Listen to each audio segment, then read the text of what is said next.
Hello, and welcome to the 2021 Maryland Regional Scholastic Art and Writing Awards.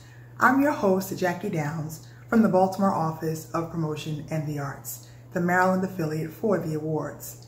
We are thrilled to be able to celebrate the most talented teens across the state. Our offices received nearly 3,600 submissions. Today, we're excited to recognize the voices and visions of creative teens in Maryland. We're starting our ceremony with greetings from New York. It is my pleasure to introduce to you the Executive Director of the Alliance for Young Artists and Writers, Wisniewski. Hi everyone, and to all of the Gold Key, Silver Key, and Honorable Mention Award winners in the 2021 Scholastic Art and Writing Awards, congratulations. My name is Wisniewski, and I'm the Executive Director of the Alliance for Young Artists and Writers, which is the nonprofit organization that presents the Scholastic Art and Writing Awards. Today's winners are joining an extraordinary and diverse group of past award recipients, people like Andy Warhol, Kay Walkingstick, Stephen King, and Shabalala Self. Today, you become a part of a nearly century-long tradition. But you're doing so in a year unlike any other. Despite the unprecedented challenges that 2020 has brought, each and every one of you has looked within yourselves and found the courage to express yourself through your art and writing. And that's what you're being recognized for today. That's no small feat. And so once again, I say congratulations. I also want to thank all of the educators, administrators, parents, grandparents, family members who have encouraged you along the way. The Scholastic Art and Writing Awards are a vast national undertaking, and they're only possible because of the exceptional effort of our affiliate partners all over the country who run regional programs, our dedicated staff in New York City, the leadership of our board of directors, and the many supporters who make our work possible. To all of you, I express my sincerest gratitude. Today is a day to celebrate this year's winners, but the tradition of the Scholastic Awards continues. So, to all of you who are in 7th to 11th grade, who will still be eligible for the awards next year, I encourage you to apply to the 2022 Scholastic Art and Writing Awards next fall. Thanks so much, and one last time, congratulations.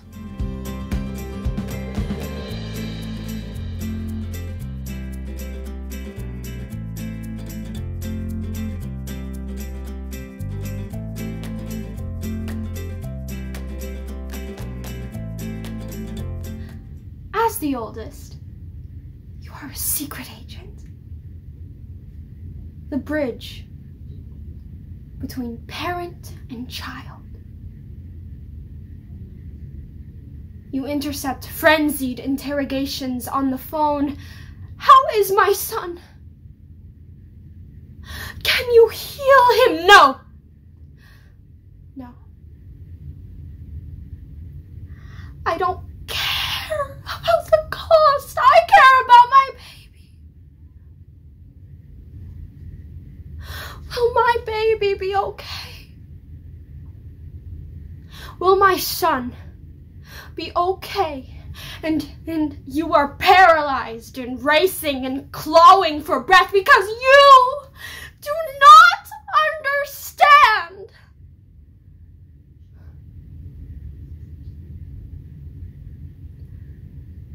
But as the oldest,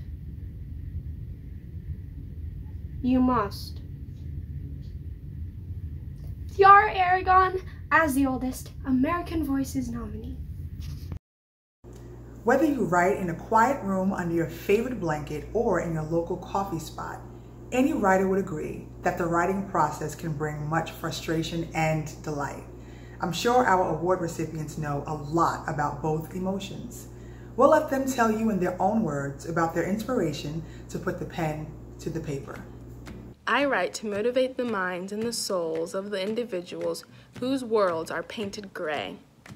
I write to change the common patterns that are so heavily found in this world. I write because I can only put into words on paper how I truly feel, express my life story, my experiences. I write because writing is a way to bring new perspectives into the world. Storytelling is vital to our ability as humans to communicate with, understand, and love one another. Plus, writing is really fun. I write because it helps me to understand the world around me, and it helps me understand myself. I write because it helps me make sense of our hectic world and my own life. I write because it's my way of connecting with others around me and the world at large. I write because of the fulfillment I draw from working on my craft and seeing how it impacts other people. I write because once I put words on a page, the story is not my own. And it's so much easier to think about a story when it's someone else's. I write because it's my outlet, it's my therapy. I mean, without writing, I don't think I would be able to express myself. I write because telling stories make me feel good, and knowing that I can always be creative when I'm writing. I write because I feel connected to those who have come before me, and because I hope to leave a better world for those who follow. I write because I want to remember moments like this, watching my grandma cook food from our culture, even though she is gone. I write to process my emotions and to document moments like these that make life meaningful. Also, as a twin, writing has given me my own unique, separate voice, and I'm going to use it.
Ready? We are living a yellow submarine, a yellow submarine, a yellow submarine.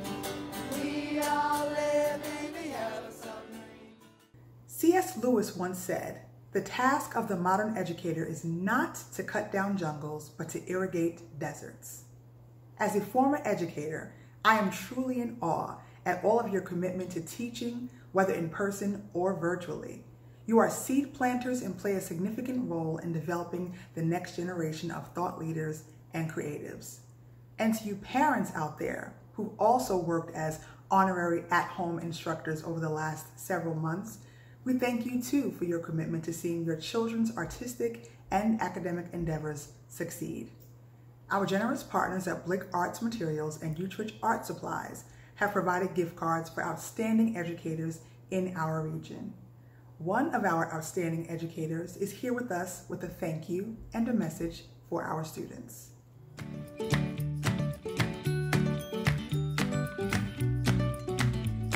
Hey everyone, my name is Matthew Adelberg. I'm the Fine Arts Department Chair at Baltimore Polytechnic Institute, an absolutely incredible high school in Baltimore City, Maryland. I want to just get started by thanking Blick Art Materials and Utrecht Art Supply, as well as Scholastics for all of their work to empower and uplift our students in the arts, especially during such a difficult time.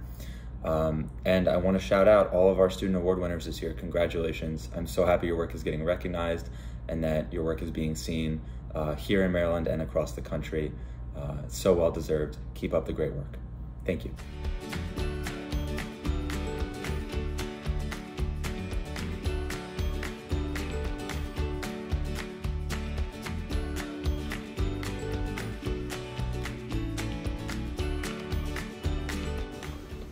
This piece was inspired by a lesson in my world history class. While everyone recognizes that colonialism has led to countless horrors, nothing that I had ever heard compared to the rubber terror in the Congo. I feel that more people need to know how much the effects of these atrocities have influenced the state of the world today, and I believe that we can't be afraid to bring up the ugliest parts of the world in order to help make it a better place. So when I lie on my bed tonight, I won't picture the aisle in front of me on my daughter's wedding day, or my college sweetheart's ocean eyes waking up to me, or even my mother's smile when I graduate. No, I'll remember using my favorite mug today, and the cashier's warm good morning at Target, and the joke that made a stranger smile beneath their mask. I saw the wrinkles by their eyes. No hiding it. My name is Chris Fleschner. My piece is called Sonder, and it got a Gold Key and an American Voice nomination. Latoya Hobbs is an American painter, printmaker, and educator whose non-traditional path to success in the virtual arts world will surely inspire us all. Her message is an encouragement to keep striving toward your goals and not to be afraid to create new ones along your journey. Hello everyone. I'm Latoya Hobbs, a practicing artist and art educator at the Maryland Institute College of Art, bringing you greetings from Baltimore, Maryland. I am so happy to share in this moment of celebration, acknowledging your hard work in receiving this amazing honor. You are the best and brightest that Maryland has to offer. This achievement is a reflection of that. While I have your attention, I'd like to share some things I've learned in my experience as a practicing artist and advice I'd wish I'd gotten when I was trying to find my way. Number 1, don't be afraid of failure or rejection. They are not a reflection of who you are. Everything you make won't be perfect, and your work won't always be received and appreciated in the way that you expect. It's okay to fail as long as you fail forward, meaning that you use what can be perceived as a negative experience as a catalyst to help you learn and grow. Last year, I was awarded the Janet and Walter Sondheim Artscape Prize, which is one of the top art prizes in the DMV area. The week after I won, I received 3 rejection letters, and 2 of them came on the same day. Was I sad? Of course. But I reminded myself that those rejections didn't define me, and I used them as motivation to push me forward. Number 2, your talent alone won't make you successful. Truth is, there are lots of talented people in the world, but sadly, many of them won't achieve the level of success they desire. Those who do realize that even more than talent, you need discipline, persistence, and you should always work to improve your craft. This brings me to my next point. Focus on what you can control.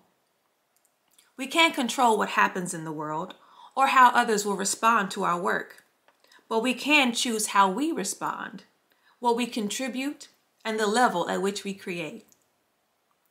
Number 4, don't dim your light to make others feel comfortable. You are unique and gifted. Own it, walk in it, take up space, and be proud of what you've accomplished. Number 5, be honest with yourself about your strengths, weaknesses, what you really want, and if you're putting in the work that is necessary to achieve those goals.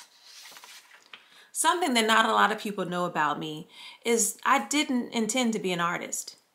Although it was something that I loved and was good at, when it was time for me to go to college, I fell into the mindset that I needed to prepare to get a real job. I put my practice to the side because I didn't have any examples of what it meant to be a successful artist. Some years later in my undergraduate studies, I had to be honest with myself and admit that I was unhappy, something was missing, and I needed to make a change. I had to turn back to the arts in order to find myself. When I made the commitment to pursue a career in visual art, things changed for the better. Times weren't always easy, and I had to work really hard to get to where I am today. And whether or not you decide to pursue a career in the arts, I encourage you to be honest about what really makes you happy. Number 6, don't compare yourself to others. Be inspired, be encouraged, but don't compare. Your journey won't be like anyone else's. Number 7, and my last point, create even in the absence of light. In the recently released documentary, Black Art in the Absence of Light, artist Theester Gates posed the question, are you willing to work in the absence of light? For me, this meant, will you still have the passion to create, even without getting the recognition you feel you deserve? This consideration is important for all of us, but especially those who plan to pursue a career in the arts. You have to believe in your work. In closing, I'd like to share one of my favorite quotes by artist and art historian Dr. Samela Lewis. Art is not a luxury, as many people think. It is a necessity. It documents history, it helps educate people, and stores knowledge for generations to come. As you continue on your journey as an artist and creative thinker, I want you to take this quote to heart. Art is important. The work we do as creatives is vital to the advancement of our society. Someone is waiting on you to step into your full potential. Something you write may inspire someone to take a new perspective. An image you create may give voice to emotions that someone felt they couldn't express. So keep working, keep pushing, and when it's time to step into the light, you will be ready. Thank you, and again, congratulations.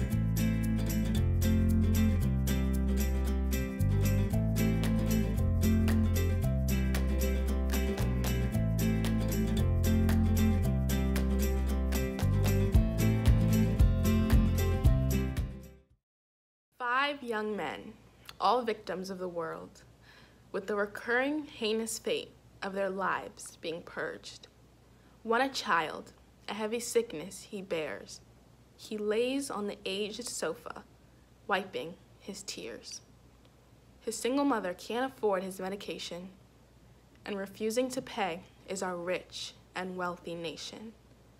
Left with no other option, forced to cope with his pain, he lays and waits with his mother as his life slowly wanes. I'm Ishikachiyama. That was my poem called The Fallen Five that was nominated for an American Voices Award.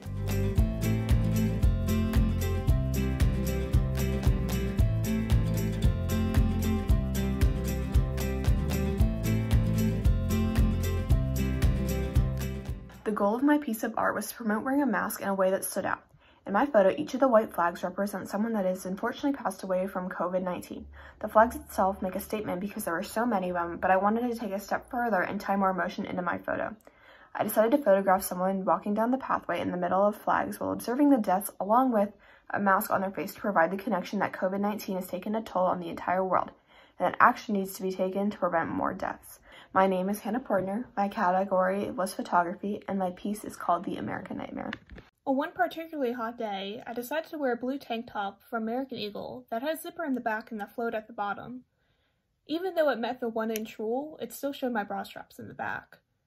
Later that day, after recess, my teacher pulled me aside. Honey, you shouldn't be wearing those kinds of things. It's too sexy. I mean, your boobs are literally sticking out. Do you really want those boys to stare at you like that? Put those away. I was 11 years old. Hi, my name is Madeline Muller, and this is an excerpt from my piece, Elementary School Horror, which is nominated for the American Voices Award. Dee Watkins is an accomplished New York Times best-selling author whose journey to the top is as inspiring as one of his novels. He's delighted to also share a few words of encouragement with our award recipients. Hey, my name's Dee Watkins, and the first thing I want to do is just congratulate all of the winners. You guys are amazing. You did it. I'm so proud of you and inspired to see your journey and what you do with it. You know, I'm here to say as a person, I've won some things too, and it feels great. But life isn't always about wins. Sometimes we experience loss, and we need to take L's sometimes just so we can appreciate the wins even more. I wasn't fortunate enough to develop a love of words as a young person. I came into the literature world late, but when I came in with a burst of energy and optimism that most people in the publishing world used to make a lot of people in the publishing world look at me like I was crazy. But at the same time, I was full of love and energy and hope. And that led to years of no's, right? I had a small group of people around me telling me I was this great writer, but I couldn't find an agent. Before my first book was published, I actually queried over 500 literary agents in New York just trying to get representation. And luckily, I found one person to take a shot on me. That's all I needed. And it took that one person about 2 to 3 years to sell my first book. And again, you know, writing is difficult, and we know it's a journey, and we know millions of books are published a year, and it's very difficult to get that honor. So, you know, what I've been through isn't something that's not normal, but at the same time, when a lot of people are faced with some of the challenges that I've had, they actually quit. When I first got the phone call, the editor said, look, I've been wanting to sign you for over a year, and now I finally have an opportunity to do so. So I want you to come up to New York and meet my boss, and if you want to press her, then you get the deal. So, you know, I packed up everything I had, and, you know, I got my whole look together, and, you know, I went and got a haircut, and I was ready. And I went to New York, and I never forget I had a meeting that was at 5 o'clock. 5 o'clock came, she wasn't ready. 5:30 came, she wasn't ready. Now it's 6:15, and the person who invited me to the meeting had came out and said, look, my boss is still on the phone call. I'm so sorry. We don't want to disrespect you like this. If I was you, I would leave. And I said, nope, I came here to get a book deal. I've been waiting years to do this. I've been writing for years. I've been studying and fighting and trying to figure this out for years. This is my day. This is my moment. I'm going to make it happen. More time goes by. Now it's like 8 o'clock at night, and I've just been sitting there for hours, and, you know, my mind is spinning, but I'm still optimistic. I'm still fighting. I'm not going to quit. I didn't quit when I started writing. I didn't quit when I was trying to find an agent. I'm not going to quit when I finally get this big opportunity. So I go into the office, and the person looks at me and they say, oh, you're just like Snoop from The Wire. We'll hire somebody to write your book, and, you know, you can go on tour. And I had to convince her that I'm not like Snoop from The Wire. Even though Snoop from The Wire is a great person in real life, that's not my story. I'm a writer. I don't need you to hire anybody. I want to write my own book. And they, you know, and she bought it, and I got the deal, and it was a party, but I still didn't make it because they shelved me. They gave me a book deal, and they never told me when my project was going to come out, but I never stopped. I never quit it. I kept working. And by the time my book actually did come out, I've did so many things in my career that I was able to come out and almost debut as a New York Times bestseller. I was a New York Times bestseller, but I didn't debut. But at the same time, a book that they thought wasn't going to do anything actually went on and shocked them all. And now When I go back inside that publishing company, I don't even meet with the person who left me in the lobby anymore because they invite me up to like the president's office, which is love too. So fight hard, do what you got to do, and just stay grounded. Like one of my favorite creators and writers, Nipsey Hussle, once said, the one thing that separates us from everybody else is that we didn't quit. So never quit. I can't wait to see what you guys do. I can't wait to see what you bring to the world. God bless and keep shining. Peace. The Emerging Visions and Emerging Voices scholarships are designed for Baltimore City students whose work exemplifies character, originality, and hope. For the second year in a row, the Baltimore Office of Promotion and the Arts is able to provide these scholarships for one Visual Arts Award recipient and one Writing Award recipient. Here to announce the recipients of this year's scholarships is the Executive Chief Officer of the Baltimore Office of Promotion and the Arts, Donna Drew Sawyer. I am thrilled to be a part of this year's Scholastic Awards ceremony. Today's event is a celebration of creativity and achievement. I congratulate all of the 2021 award recipients, and it is my honor to announce the Emerging Visions and Voices Scholarship recipients. The Emerging Visions and Voices scholarships are specific recognition and an honorarium for Baltimore City students whose unique words and images are distinguished for doing what art is supposed to do: challenge and inspire. I am pleased to announce the two recipients of the Emerging Visions and Voices scholarships are Maya Hall, grade 12, at Baltimore Polytechnic Institute for her photography entitled The Future, and Ari Mitchell, grade 11, at Baltimore School of the Arts for her story, The Undoing of Edwin Bosley. Congratulations, Maya and Ari. We are thrilled to be able to support your creative journey.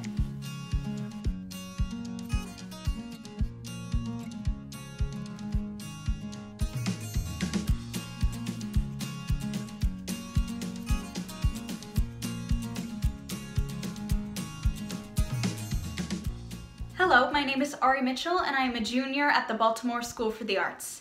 I received the Emerging Voices Scholarship for my short story, The Undoing of Edwin Bosley. Thank you so much to the Baltimore Office of Promotion and the Arts for this award. As an aspiring writer and playwright, it means so much to me to be recognized for my storytelling. To me, being an artist means bringing to life the stories you wish were already out there, perhaps the ones you wish you grew up hearing. Stories that challenge us to see different experiences and points of view. Ones that push us to dream, remind us to think, and make us ask big questions, sometimes uncomfortable questions, but ones that make us grow. Art inherently creates space for empathy, and empathy is a critical component in making change in our world. It may seem like a big leap, but artists are powerful. And to me, that means being yourself, telling the unique stories that only you can. Thanks again.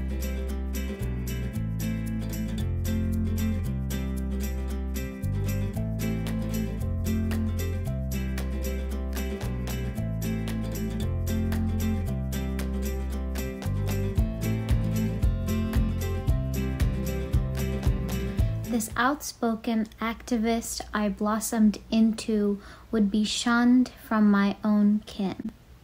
My Muslim immigrant family assigned me my fate before I could even explore it. For so long, I sought my parents' approval, blindly molding myself into the person they needed. Wanted me to be. To them, I had no place on that stage. My place was indoors, preparing for my monotonous 9-to-5 at a tech company, miserable but financially stable. Nusrat Tusi, The Veil Lifted, Gold Key for Personal, Essay, and Memoir. What a wonderful celebration of our Gold Key, Silver Key, and Honorable Mention Award recipients. Please be on the lookout for our virtual online exhibition that will take place in April. More information can be found on our website at www.promotioninarts.org.